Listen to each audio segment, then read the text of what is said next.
నమస్తే ఆస్పిరెంట్స్. ఇవాళ మనం ఈ వీడియోలో విఆర్ఓ ఆర్ జీపీఓ నోటిఫికేషన్ గురించి మనం క్లియర్గా డిస్కస్ చేసుకుందాం. అయితే గత కొన్ని నెలల నుంచి ఈ జీపీఓ నోటిఫికేషన్ గురించి ఏ న్యూస్ పేపర్ చూసినా కానీ సోషల్ మీడియా చూసినా కానీ ట్రెండ్ అవుతుంది. ఏదో ఒక న్యూస్ డైలీ వస్తూనే ఉంది. సో రీసెంట్గా నోటిఫికేషన్ కూడా వచ్చింది. ఇంటర్నల్గా రెవెన్యూ డిపార్ట్మెంట్లో ఇంటర్నల్ ఒక నోటిఫికేషన్ వచ్చింది. 10,000 ప్లస్ జీపీఓ పోస్టులకి ఆల్రెడీ విఆర్ఓలుగా వర్క్ చేసిన వాళ్ళు వేరే వేరే డిపార్ట్మెంట్లకు వెళ్ళిపోయారు కదా, వాళ్ళ నుంచి అప్లికేషన్స్ తీసుకుంటున్నారు. ఏప్రిల్ 16th అనేది లాస్ట్ డేట్ ఇచ్చారు. అప్పట్లోపు మనకు వీళ్ళు ఎవరైతే ఇంట్రెస్టెడ్గా ఉన్నారో వాళ్ళు అప్లికేషన్స్ పెట్టుకోవచ్చు. అప్లికేషన్స్ ఫిల్ చేసిన తర్వాత వెబ్ నోట్ నుంచి తీసుకొని కన్సర్న్డ్ డిస్ట్రిక్ట్ హెడ్ క్వార్టర్స్లో కలెక్టరేట్ ఆఫీస్లో అప్లికేషన్ సబ్మిట్ చేయాలని చెప్పేసి నోటిఫికేషన్ రిలీజ్ చేయడం జరిగింది. అంటే ఏప్రిల్ 16th వరకు ప్రాసెస్ అయిపోయిన తర్వాత ఒక 20 to 30 days లోపల మనకు రిమైనింగ్ వేకెన్సీస్ ఎన్ని ఉన్నవి, వీళ్ళు దాంట్లో ఆల్రెడీ ఉన్న దాంట్లో ఎంతమంది ఈ జీపీఓలుగా సెలెక్ట్ అవుతున్నారు, రిమైనింగ్ ఎన్ని పోస్టులు ఉన్నాయని ఒక క్లారిటీ వస్తుంది ఒక 20-30 రోజుల తర్వాత.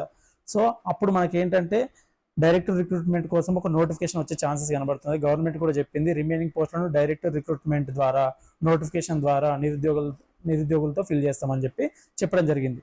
సో ఇటువంటి సిచ్యువేషన్లో మనం జీపీఓ నోటిఫికేషన్ వస్తే ఏం చదవాలి, ఎట్లా అప్రోచ్ ఉంటే మనం ఈజీగా జాబ్ని కొట్టొచ్చు అని చెప్పేసి ఈ వీడియోలో మనం క్లియర్గా డిస్కస్ చేసుకుందాం. అయితే ప్రీవియస్ పేపర్ అనాలిసిస్ మెయిన్గా మనం ఏదైనా కూడా ఒక ఎగ్జామ్ రాయబోతున్నాము అంటే దాని గురించి అసలు దాని డెప్త్ ఎంత, అది ఎట్లుంటుంది సిచ్యువేషన్, ఏ టాపిక్స్ చదవాలి, ఏం చదవద్దు అనే ఒక క్లారిటీ తోటి మూవ్ అయితేనే మనకు జాబ్ అనేది ఈజీగా వస్తుంది. ఇప్పుడు ఉన్న కాంపిటీషన్లో మీరు మొన్న చూసారు కదా, Group 1, Group 2, Group 3 రిజల్ట్స్ అన్నీ వచ్చినాయి కదా. ఒక్క మార్క్ మీద ఎంతమంది ఉన్నారు టాప్స్, అంటే పర్టికులర్ టాప్ 50 ర్యాంక్స్ దాటిన తర్వాత కిందికి వచ్చిన కొద్దీ ఒకే మార్క్ మీద నెంబర్ ఆఫ్ మెంబర్స్ ఉండడం మీరు చూసారు. సో ఒక్క మార్క్ కొంచెం అటు ఇటు అయినా కూడా మన ర్యాంక్ ఎక్కడికో వెళ్ళే ఛాన్సెస్ ఉన్నాయి. ఇటువంటి తరుణంలో మనం చేయాల్సింది ఏంటంటే ప్రతిదీ ఒక ప్లాన్డ్గా మూవ్ అవ్వాలి. అందుకే మనం ఏ ఎగ్జామ్ ప్రిపరేషన్ స్టార్ట్ చేసినా ఫస్ట్ ప్రీవియస్ ఇయర్ పేపర్స్ ఏమైనా ఉన్నాయా, అంతకుముందు జరిగిన ఎగ్జామ్ పేపర్స్ తీసుకొని అసలు ఎట్లా వచ్చింది, దేని నుంచి ఎక్కువ మార్క్స్ వస్తున్నాయి, దేని నుంచి తక్కువ వస్తున్నాయి అనేది ఒక స్ట్రాటజీ అనేది ప్లాన్ చేసేసుకొని సిలబస్ అనేది క్లియర్గా చూసిన తర్వాతే మనము ప్రిపరేషన్ స్టార్ట్ చేయాలి. ఇలా కాకుండా మనం ప్రిపరేషన్ స్టార్ట్ చేసిన తర్వాత ఏదో ఒకటి, ఇప్పుడు పాలిటీ బుక్ ఓపెన్ చేసి పాలిటీ బుక్లో అవసరమైన టాపిక్స్ అన్ని చదవడము వేస్ట్. అలానే ఎకానమీ ఓపెన్ చేసి ఎకానమీలో ఉన్నాయి అన్ని చదవడం, అలా కాకుండా ఆ పర్టికులర్ నోటిఫికేషన్కి ఏ సబ్జెక్ట్స్ చదవాలి, అన్ని సబ్జెక్ట్స్ ఉన్నాయా లేవా, ఉన్న సబ్జెక్టులో ఏ సిలబస్ చదవాలి, ఏ పర్టికులర్ టాపిక్స్ చదవాలని ఒక క్లారిటీతో చదివితేనే మనకు టైం సేవ్ అవుతుంది, నెంబర్ ఆఫ్ రివిజన్స్ అనేటివి ఎక్కువ అవుతాయి. కాబట్టి మనకి ఈజీగా మనం ఎగ్జామ్ని క్రాక్ చేయొచ్చు. చూసారనుకుంటా మీరు మొన్న Group 2, Group 3 పేపర్స్ చూసినప్పుడు మీకు క్లారిటీ వచ్చి ఉండొచ్చు. క్రోనలాజికల్ ఆర్డర్ ఎక్కువ అడుగుతున్నాడు, అక్కడ కొంచెం పేపర్ టఫ్నెస్ అనేది ఎక్కువ ఇంక్రీజ్ అయింది. అంతకుముందు Group 2 ఎలా ఉండేది, ఇప్పుడు Group 2 ఎలా ఉంది. సో ఇవన్నీ మీరు అబ్జర్వ్ చేసుకొని మీ ప్రిపరేషన్ అనేది ఆ వేలో మీరు స్టార్ట్ చేస్తేనే మీకు రాబోయే నోటిఫికేషన్లో ఏదో ఒక జాబ్ వచ్చే ఛాన్సెస్ ఉన్నవి. సో మనం ఒకసారి టాపిక్లోకి వెళ్తే ప్రీవియస్ పేపర్ అనాలిసిస్. ఇంతకుముందు విఆర్ఓ పేపర్ ఒకటి కండక్ట్ చేయడం జరిగింది, ఓకేనా. ఆ విఆర్ఓ పేపర్ ఎట్లుంది, ఏ పర్టికులర్ సబ్జెక్ట్ నుంచి ఎక్కువ మార్క్స్ వచ్చినాయి, ఏ పర్టికులర్ సబ్జెక్ట్ నుంచి తక్కువ మార్క్స్ వచ్చినాయని కూడా ఈ వీడియోలో మనం క్లియర్గా చూద్దాం. సిలబస్ అదే ఉంటుందా, చేంజ్ అవుతుంది అనేది కూడా మనం ఇక్కడ డిస్కస్ చేసుకుందాం. యాక్చువల్గా అయితే సిలబస్ గురించి మనకి ఇన్ఫర్మేషన్ ఏం రాలేదు, నోటిఫికేషన్ వచ్చే వరకు మనకి సిలబస్ గురించి తెలియదు. బట్ అదే సిలబస్, అంటే ఆ సిలబస్ని ఎక్కువ చేంజెస్ ఉండకపోవచ్చు, మ్యాక్సిమం అదే సిలబస్ ఉంటుంది. చేంజెస్ అయితే ఒక 5 to 10% సిలబస్ చేంజ్ అయ్యే ఛాన్సెస్ ఉన్నాయి, ఓకేనా. ప్రిపరేషన్ స్ట్రాటజీ ఎట్లుండాలి, మాక్సిమం టు మినిమం మార్క్స్, అంటే ఏ సబ్జెక్ట్ నుంచి ఎక్కువ మార్క్స్ వస్తున్నాయి, ఏ సబ్జెక్ట్ మీద ఎక్కువ ఫోకస్ చేయాలి. మినిమం అంటే కొన్ని సబ్జెక్ట్స్ ఉంటుంది ఏంటంటే అది సిలబస్ ఎక్కువ ఉంటుంది, ఆ సబ్జెక్ట్ అనేది లెంతీగా ఉంటుంది, బట్ దాని నుంచి తక్కువ మార్క్స్ వస్తాయి. అటువంటి దాంట్లో ఏం చదవాలి, ఎట్లా చదవాలని కూడా మనము ఒక ప్లాన్గా మూవ్ అయితేనే మనము టైం అనేది సేవ్ అవుతుంది. సెక్రటేరియల్ అబిలిటీస్, ఇది హాఫ్ ఆఫ్ ద పేపర్ పక్కా ఉంటుంది. ఇప్పుడు ఒకవేళ సిలబస్ చేంజ్ అయినా కూడా ఇదైతే పక్కా ఉంటుంది, ఓకేనా. వేకెన్సీస్ ఎన్ని ఉండొచ్చు, ఒక 4,000 to 5,000 ఉండొచ్చు అని అందరూ అంటున్నారు. యావరేజ్గా కొంచెం అటు ఇటుగా ఉండే ఛాన్సెస్ ఉన్నాయి. ఇంకోటి క్వాలిఫికేషన్ కూడా, దాని గురించి కూడా మనం ఇక్కడ డిస్కస్ చేసుకుందాం. అయితే మనం ఏ సబ్జెక్ట్ నుంచి ఎన్ని మార్క్స్ వచ్చాయి, మార్క్స్ ఫ్రమ్ ఈచ్ సబ్జెక్ట్ అనేది చూసే ముందు ఫస్ట్ క్వాలిఫికేషన్ ఏముంటుందని చెప్పేసి కొంతమంది స్టూడెంట్స్ అడుగుతున్నారు. వాళ్ళందరికీ నేను చెప్పేది ఏంటంటే 100% డిగ్రీ క్వాలిఫికేషన్ ఉంటుందండి. 100% జీపీఓ నోటిఫికేషన్కి డిగ్రీ క్వాలిఫికేషన్ ఉంటుంది. ఎందుకంటే డిపార్ట్మెంటల్ నోటిఫికేషన్ ఆల్రెడీ ఇష్యూ చేశారు కదా రెవెన్యూ డిపార్ట్మెంట్లో ఆల్రెడీ ఎగ్జిస్టింగ్ ఎంప్లాయీస్కి. దాంట్లో కూడా క్లియర్గా మెన్షన్ చేసింది ఏంటంటే ఇంటర్మీడియట్ క్వాలిఫికేషన్ ఉన్న వాళ్ళైతే with experience, some years of experience ఉండాలి అని, ఆర్ డిగ్రీ ఉంటే ఎక్స్పీరియన్స్ అవసరం లేదు అని చెప్పేసి మెన్షన్ చేయడం జరిగింది. సో అక్కడ దాన్ని అబ్జర్వ్ చేస్తే ఆ రెవెన్యూ డిపార్ట్మెంట్ ఇంటర్నల్ నోటిఫికేషన్ చూస్తే మీకు క్లారిటీ వస్తుంది. 100% డిగ్రీ క్వాలిఫికేషన్ ఇప్పుడు రాబోయే జీపీఓ ఎగ్జామ్కి ఉంటుంది. So degree qualification compulsory. దీని గురించి ఇంకా మీరు ఏం సెకండ్ థాట్ పెట్టుకోకండి. ఒకవేళ ఫ్లూక్లో పెడితే ఇంటర్ పెట్టవచ్చు. ఇంటర్ అయితే 99.99% డిగ్రీ ఉంటుంది. ఓకేనా, అంటే వెరీ ఫ్యూ ఛాన్సెస్ ఇంటర్ పెట్టడానికి, ఇంటర్ క్వాలిఫికేషన్ పెట్టకపోవచ్చు. ఓకేనా, అయితే ఇక్కడ మీకు క్వాలిఫికేషన్ మీద క్లారిటీ వచ్చింది కదా. ఇప్పుడు చూద్దాం మనకి ఏ సబ్జెక్ట్ నుంచి ఎక్కువ మార్క్స్ వస్తున్నాయి చూసిన తర్వాత, అంటే ప్రీవియస్ పేపర్లు ఎట్లా వచ్చినాయి చూసిన తర్వాత మనం స్ట్రాటజీ ఎట్లా ఉండాలో ఒకసారి క్లియర్గా చూద్దాం. కరెంట్ అఫైర్స్ నుంచి మనకు 10 మార్క్స్ వచ్చాయండి. ఇంతకుముందు కండక్ట్ చేసిన విఆర్ఓ ఎగ్జామ్లో కరెంట్ అఫైర్స్ నుంచి 10 మార్క్స్ వచ్చినాయి. Science and technology with current affairs 7 marks. అంటే మనకు science and technology with current affairs అని ఎందుకన్నా అంటే కరెంట్ అఫైర్స్లో ఉన్న సైన్స్ అండ్ టెక్నాలజీ క్వశ్చన్స్ కూడా మనము ఎక్స్పెక్ట్ చేయొచ్చు. అట్లా కూడా ఆ టైంలో ఇప్పుడు కాదు, చాలా సంవత్సరాల నుంచి అట్లనే క్వశ్చన్స్ వస్తాయి. సో యావరేజ్గా మనం కరెంట్ అఫైర్స్ నుండి సైన్స్ అండ్ టెక్నాలజీ నుంచి ఇక్కడ 17 మార్క్స్ వచ్చినాయండి. ఇంతకుముందు నోటిఫికేషన్లో, ఇంతకుముందు ఎగ్జామ్లో 17 మార్క్స్ వచ్చినాయి. అది ఈసారి ఇంకా పెరుగుతుంది. ఈసారి ఇంకా పెరుగుతుంది. 20+ క్వశ్చన్స్ వస్తాయి ఈ రెండు టాపిక్స్ నుంచి. కరెంట్ అఫైర్స్ నుంచి ఇంకా ఎక్కువ పెరిగే ఛాన్సెస్ ఉన్నవి. ప్లస్ ఈ science and technology with current affairs కూడా ఒక 2-3 మార్కులు పెరిగే ఛాన్స్ ఉన్నాయి. కాబట్టి ఇక్కడ యావరేజ్గా మనం ఒక 20+ మార్క్స్ అయితే ఈ రాబోయే నోటిఫికేషన్లో ఎక్స్పెక్ట్ చేయొచ్చు. జాగ్రఫీలో ఇండియా నుంచి 4 మార్క్స్ వచ్చినాయి. తెలంగాణ జాగ్రఫీ నుంచి 2 మార్క్స్ వచ్చినవి. సో ఇది ఎక్కువ చేంజ్ ఉండకపోవచ్చు. ఇది అంటే geography, Telangana geography, Indian geography నుంచి మనము యావరేజ్గా ఇంతే స్కోర్ ఎక్స్పెక్ట్ చేయొచ్చు, 1-2 మార్కులు అటు ఇటు అంతేగాని. తెలంగాణ హిస్టరీ నుంచి 11 మార్క్స్ వచ్చినాయండి. Telangana history plus Telangana movement నుంచి యావరేజ్గా 16 మార్క్స్ వచ్చినాయండి. యావరేజ్గా 16 మార్క్స్ వచ్చినాయి. మేబీ ఇప్పుడు రాబోయే నోటిఫికేషన్లో కూడా దీంట్లో కూడా 1-2 మార్కుల కంటే ఎక్కువ చేంజెస్ ఉండకపోవచ్చు. మ్యాక్సిమం ఇంతే అడిగే ఛాన్సెస్ ఉన్నవి. తెలంగాణ హిస్టరీ నుంచి, తెలంగాణ మూమెంట్ నుంచి మొత్తం యావరేజ్గా 16 to 17 మార్క్స్ వచ్చినవి. సో ఇప్పుడు వస్తే పెరిగితే 1-2 పెరుగుతాయి, ఆరు లేకపోతే అంతే ఉంటాయి. కానీ మ్యాక్సిమం దీనికి ఎక్కువ స్కోప్ ఉండకపోవచ్చు, ఇంతే ఉంటుంది. ఎందుకంటే ఆల్రెడీ ఎక్కువనే అనుకోండి. ఉన్న 75 మొత్తం 150 మార్క్స్ పేపర్లో 75 మార్క్స్ జిఎస్ ఉంది, జనరల్ స్టడీస్ ఉంది. దీంట్లో ఈ పర్టికులర్ 2 సబ్జెక్ట్స్ నుంచే 16+ మార్క్స్ అంటే ఎక్కువ కవర్ చేసినట్టే. ఓకేనా. మోడర్న్ ఇండియా అంటే ఎంటైర్ ఇండియా కాకుండా ఓన్లీ మోడర్న్ ఇండియా నుంచి 5 మార్క్స్ వచ్చినాయండి. అవి మీరు కొంచెం అబ్జర్వ్ చేయండి. ఈ హిస్టరీ చదివేటప్పుడు ఎస్పెషల్లీ జీపీఓ చదివే వాళ్ళు, అంటే వేరే నోటిఫికేషన్స్ చదువుతూ మళ్ళీ జీపీఓ కూడా చదువుతారు. అంటే గ్రూప్ 2, గ్రూప్ 1 చదువుతూ కూడా జీపీఓకి చదివే వాళ్ళు చాలా మంది ఉంటారు. వీళ్ళు ఏం చేస్తారంటే ఆల్రెడీ ఇండియన్ హిస్టరీ మొత్తం చదివినా కూడా జీపీఓ నోటిఫికేషన్ వచ్చిన తర్వాత ఓన్లీ మోడర్న్ ఇండియానే చదవాలి. యాన్షియంట్ ఇండియా, మిడైవల్ ఇండియా ఇవి రెండు చదివి టైం వేస్ట్ చేసుకుంటే ఏం రాదు. అంటే ఎగ్జామ్కి నోటిఫికేషన్ వచ్చిన తర్వాత మీరు చదవాల్సింది only modern India. Indian history ఉంది కదా సిలబస్లో అని చెప్పేసి మొత్తం ఫస్ట్ నుంచి లాస్ట్ దాకా చదివి టైం వేస్ట్ చేసుకోకండి. మోడర్న్ ఇండియాని నెంబర్ ఆఫ్ టైమ్స్ రివిజన్ చేయండి. మోడర్న్ ఇండియా నుంచి క్వశ్చన్స్ అనేటివి చాలా టఫ్గా వస్తున్నవి కూడా. ఓకేనా. ఎందుకు అంటే ఇంతకుముందు పేపర్స్ చూడండి మీరు, మోడర్న్ ఇండియా నుంచి క్రొనాలజికల్ ఆర్డర్ ఎక్కువ అడుగుతున్నాడు. ఓకేనా. కొంచెం గాంధీ నేరా నుంచి 1-2 మార్క్స్ అయితే మనం పక్కా ఎక్స్పెక్ట్ చేయొచ్చు. ఎస్పెషల్లీ అంటే గాంధీజీ ఎంటర్ అయిపోయిన తర్వాత, అవుట్ ఆఫ్ 5 మార్క్స్లో గాంధీజీ ఎంటర్ అయిపోయిన తర్వాత ఉన్న సిలబస్లో 2 to 3 మార్క్స్ మనం పక్కా ఎక్స్పెక్ట్ చేయొచ్చు అవుట్ ఆఫ్ 5లో. అలాగా ఎకానమీ తీసుకుంటే దీంట్లో కరెంట్ ఎకానమీ అనేది ఎక్కువ అడుగుతాడు. స్టాటిక్ అడగడు ఎక్కువ. అంటే ఇంతకుముందు లాగా ఒక వెరీ వెరీ ఇంపార్టెంట్ ఉంటే తప్పితే కరెంట్ ఎకానమీ ఎక్కువ అడిగే ఛాన్సెస్ కనబడుతున్నాయి. స్కీమ్స్ నుంచి ఇంకా స్కోర్ పెరిగే ఛాన్స్. స్కీమ్స్ ఇంతకుముందు 8 మార్క్స్ వచ్చినాయి, ఇప్పుడు 10+ మార్క్స్ వచ్చే ఛాన్సెస్ కూడా కనబడుతున్నవి. ఓకేనా. ఇంతకుముందు స్కీమ్స్ నుంచి 8 మార్క్స్ వచ్చినవి. ఎస్పెషల్లీ తెలంగాణ స్కీమ్స్ అనేటివి ఎక్కువ అడుగుతాడు. ఆ టైంలో కూడా ఎక్కువ అడిగాడు. ఈసారి కూడా ఎక్కువ స్కీమ్స్ తెలంగాణ నుంచి అడుగుతాడు. ఇండియన్ స్కీమ్స్ 1-2 కంటే ఎక్కువ అడగకపోవచ్చు. మిగిలిన మొత్తం తెలంగాణ స్కీమ్సే అడిగే ఛాన్సెస్ ఉన్నవి. సర్వే, ఇప్పుడు ప్రజెంట్ సర్వే వచ్చింది కదండి. సర్వే నుంచి మీరు గ్రూప్ 2, గ్రూప్ 3 పేపర్ చూస్తే మీకు క్లారిటీ ఉండొచ్చు. సర్వే బడ్జెట్ మీద ఎక్కువ ఫోకస్ ఉంది. అంతకుముందు కండక్ట్ చేసిన గ్రూప్ 1 ప్రిలిమ్స్ కూడా చూస్తే, అంటే కాంగ్రెస్ గవర్నమెంట్ వచ్చిన తర్వాత కండక్ట్ చేసిన గ్రూప్ 1 ప్రిలిమ్స్ చూస్తే దాంట్లో కూడా బడ్జెట్ సర్వే గురించి 1-2 బిట్లు వచ్చినవి అక్కడ కూడా. సో మనకు వీళ్ళు ఏంటంటే పర్టికులర్ థింగ్లో సిలబస్ తక్కువ ఉన్నా కూడా, జనరల్ స్టడీస్కి 75 మార్క్సే ఉన్నా కూడా సర్వే బడ్జెట్ నుంచి మనము మళ్ళీ సేమ్ 5 to 6 మార్క్స్ అయితే పక్కా ఎక్స్పెక్ట్ చేయొచ్చు. 100% ఎక్స్పెక్ట్ చేయొచ్చు అని నేను అనుకుంటున్నా. ఓకే. లాస్ట్ పేపర్లో కూడా 5 to 6 మార్క్స్ వచ్చినాయి. తెలంగాణ మూమెంట్ గురించి ఆల్రెడీ చెప్పిన. ఇదండి ఇక్కడ సిచ్యువేషన్ మీకు అర్థమైంది అనుకుంటా. ఏ పేపర్ నుంచి ఎంత స్కోర్ వచ్చిందో నేను ఇక్కడ మెన్షన్ చేశాను క్లియర్గా. సో మేజర్గా ఇలా ఏం చేంజెస్ ఉండొచ్చు అంటే కరెంట్ అఫైర్స్ అనేటివి ఇంక్రీజ్ అవుతాయి. సైన్స్ అండ్ టెక్నాలజీ మార్క్స్ అనేటివి ఇంక్రీజ్ అవుతాయి. మెయిన్గా ఇవి రెండింటి మీద ఎక్కువ ఫోకస్ చేయండి. అండ్ పాలిటీ నుంచి 12 మార్క్స్ వచ్చినాయండి. ఇండియన్ పాలిటీ అంటే ఇండియా తెలంగాణ అట్లా ఏముండదు.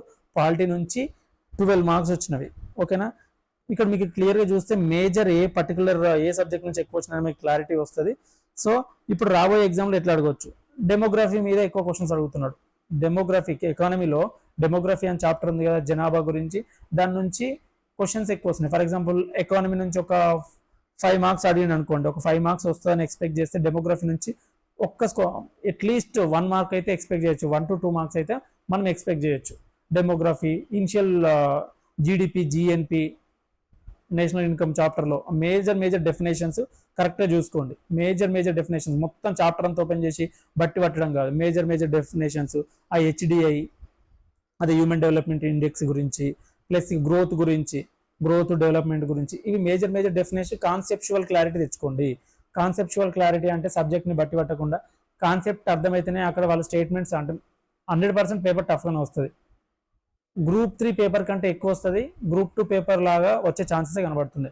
గ్రూప్ 3 స్టాండర్డ్ కంటే ఎక్కువనే వస్తుంది. ఇప్పుడు రాబోయే జీపీఓ నోటిఫికేషన్ అనేది గ్రూప్ 3 స్టాండర్డ్ కంటే ఎక్కువనే వస్తుంది. గ్రూప్ 2 లాగా వచ్చే ఛాన్సెస్ ఎక్కువ కనబడుతున్నవి. పేపర్ టఫ్గానే ఇస్తారు, ఎందుకంటే కాంపిటీషన్ హెవీగా ఉంది కాబట్టి. ఆ స్టేట్మెంట్స్ ఇచ్చినా, క్రోనలాజికల్ ఆర్డర్ ఇచ్చినా కూడా ఎలిమినేట్ చేయడానికి కాన్సెప్ట్ని కరెక్ట్గా పట్టుకోండి. 1-2 బట్టి అనుకోండి, మీకు ఎగ్జామ్కి వెళ్ళిన తర్వాత స్టేట్మెంట్స్ జరిగిన తర్వాత మీరు కన్ఫ్యూజన్లో స్కోర్ అనేది మీరు లాస్ అయ్యే ఛాన్స్ ఉంది కాబట్టి, సో కాన్సెప్ట్ అనేది కరెక్ట్గా నేర్చుకోండి. Next secretarial abilities. దీంట్లో వాళ్ళు క్లియర్గా చెప్పింది అంటే ఇంగ్లీష్ 8th క్లాస్ అని క్లియర్గా మెన్షన్ చేశారు లాస్ట్ టైం, ఇప్పుడు కూడా అదే ఉంటుంది. ఓకేనా, 8th క్లాస్ అని చెప్పారు, అట్లే ఉంటుంది.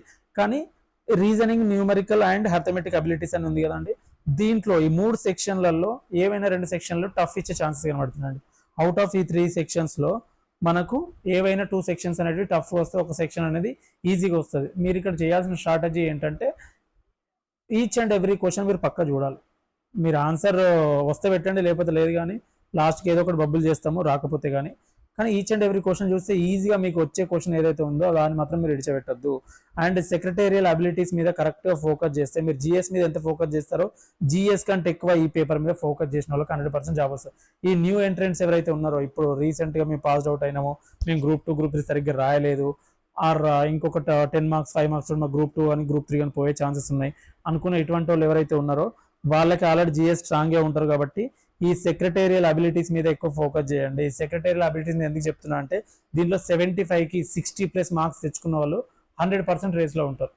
100% రేస్లో ఉంటారు. అక్కడ జిఎస్లో అయితే నెంబర్ ఆఫ్ సబ్జెక్ట్స్ చదవాలి, ఇక్కడ ఈ పర్టికులర్ టాపిక్స్ని ప్రాక్టీస్ చేస్తూనే ఉండాలి. ఫర్ ఎగ్జాంపుల్ ఒక డే తీసుకుంటే డేలో 60% దీని మీద ఫోకస్ చేయాలి.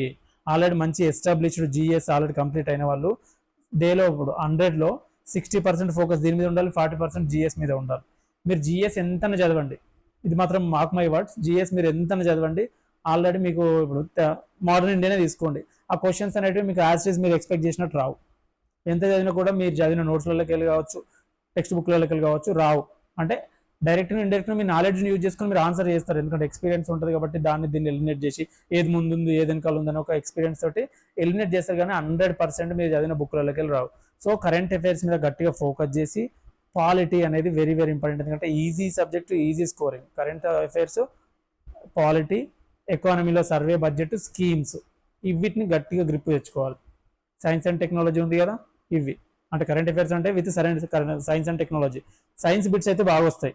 నేను ఇప్పుడు ఏం చెప్తున్నా అంటే current affairs, polity, science and technology మెయిన్గా ఇవి, ఈ పర్టికులర్ మళ్ళీ plus schemes, especially regional schemes, Telangana schemes, India schemes recent ఏమైనా ఉంటే అవి చూసుకోండి.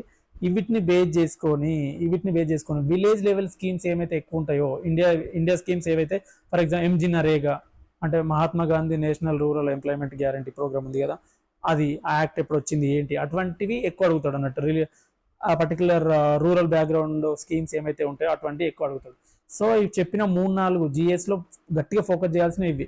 మిగిలిన సబ్జెక్ట్స్ మీరు ఎన్ని చదివినా కూడా మీరు ఎక్స్పెక్ట్ చేసిన రావచ్చు రాకపోవచ్చు. అది తెలంగాణ హిస్టరీ తీసుకోండి, రీసెంట్ మీరు బిట్స్ చూస్తే మీకు అనిపించవచ్చు చాలా క్వశ్చన్స్ అనేవి మనకు తెలిసినట్టే ఉంటాయి, కొన్ని మనం తప్పు పెట్టే ఛాన్సెస్ కూడా కనబడుతుంది.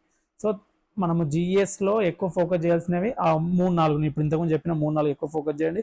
మిగిలినవి కూడా చదవండి, మరీ దాని మీద టైం వేస్ట్ చేసుకోకుండా టైం మొత్తాన్ని మీరు రిమైనింగ్ 75 మార్క్స్ సెక్రటేరియల్ అబిలిటీస్ మీద పెడితే మీరు 100% జాబ్ వస్తుంది.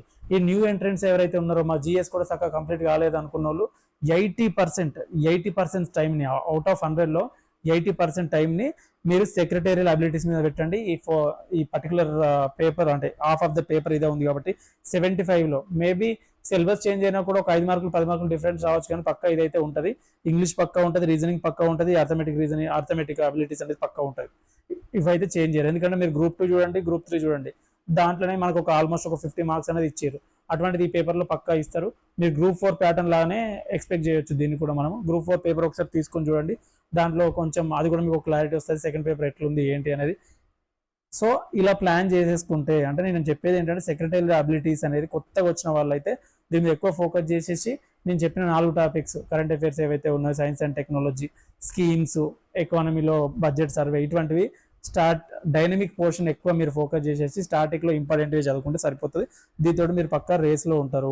ఇవి డిస్ట్రిక్ట్ వైజ్ పోస్టులు కాబట్టి సో స్కోప్ అనేది ఎక్కువ ఉంటుంది. ఈ వేలో ప్రిపరేషన్ స్టార్ట్ చేయండి, మీరు 100% ఏదో ఒక జాబ్ అయితే పక్కా వస్తుంది. అంటే ఇప్పుడు రాబోయే నోటిఫికేషన్లో ఇదే బిగ్గెస్ట్ నోటిఫికేషన్ అయితే 4000+ అయితే పక్కా ఉంటాయి అంటున్నారు.